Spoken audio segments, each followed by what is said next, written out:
Most people walk through life unarmed. They believe that kindness is a universal shield, that honesty is always rewarded, and that the world plays by a fair set of rules. They are wrong. History does not reward the harmless, it devours them. In the 16th century, a disgraced diplomat sat in a dark study in Italy, scratching ink onto parchment. His name was Niccolò Machiavelli. He had been exiled, betrayed, and discarded by the powerful men he served. But instead of crying over his fate, he observed them. He dissected the cold, hidden mechanics of human nature, how power is seized, how masks are worn, and how the weak are manipulated by the clever. Machiavelli wrote a truth that modern society tries to hide from you. If you want to survive, you must combine the strength of the lion with the cunning of the fox. Today, you are going to learn how to wear that mask. We are going to blend historical strategy, dark psychology, and Stoic discipline to teach you how to become dangerously clever, not to destroy others, but so that no one can ever destroy you. To become dangerously clever, you must first master the art of tactical invisibility.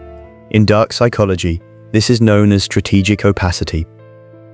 Look at how predators in history operated. Julius Caesar did not scream when his enemies plotted against him. He smiled, gathered intelligence, and waited. True power never reveals its hand. When you talk too much about your plans, your ambitions, or your anger, you hand your enemies the exact blueprint they need to defeat you.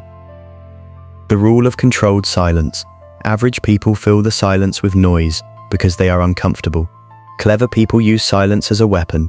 When someone attempts to provoke you or test your boundaries, do not react. Give them absolute stillness.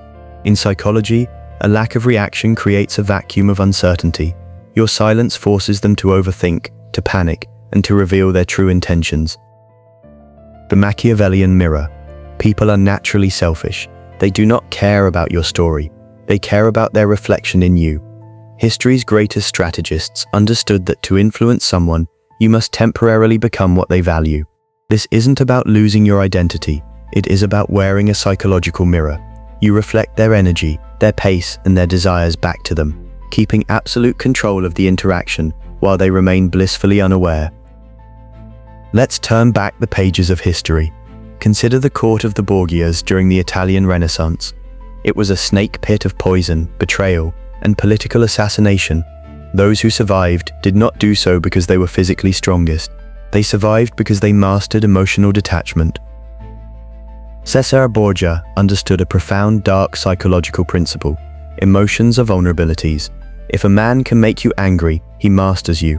If a woman can make you flattered, she owns you. This brings us straight to the intersection of history and Stoicism. The Roman Emperor Marcus Aurelius sat in his military tent on the freezing Germanic frontier, surrounded by betrayals, plague, and war. Did he lash out? Did he seek revenge like a common man? Listen to what he wrote to himself in his private journal. You have power over your mind, not outside events. Realize this, and you will find strength. This is where history and cleverness meet. Machiavelli gives you the tactical awareness to see the traps of human nature.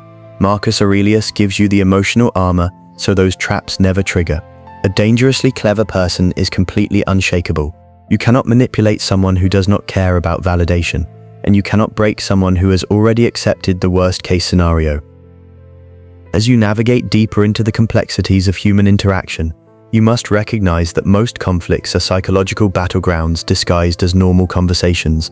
People test your boundaries daily to see where you break. When you master the art of observation, you notice the subtle shifts in tone, the micro-expressions of envy, and the hidden agendas behind sweet words. History is filled with leaders who fell not because of external armies, but because they misread the silent intentions of those closest to them. Every day, you are surrounded by everyday manipulators, people who use guilt, gaslighting, and passive aggressiveness to drain your energy. They are emotional vampires looking for a reaction. How do you deal with them when you are dangerously clever? You practice the grey rock method, filtered through a Stoic lens. When a toxic person tries to drag you into drama, you become as uninteresting and unmovable as a grey rock by the side of the road. No emotional highs, no defensive arguments, no fuel for their fire. In history, thinkers like Seneca were constantly exiled or targeted by corrupt emperors like Nero. Seneca didn't cry about injustice. He studied human malice like a scientist studying a disease. He wrote, "He who is brave is free." When you stop caring about what people think of you, their psychological weapons instantly shatter. They expect you to fight back. Instead, you look right through them with absolute calm. That calm is terrifying to a manipulator. It is the ultimate display of quiet power. True power is quiet. It does not need to announce itself.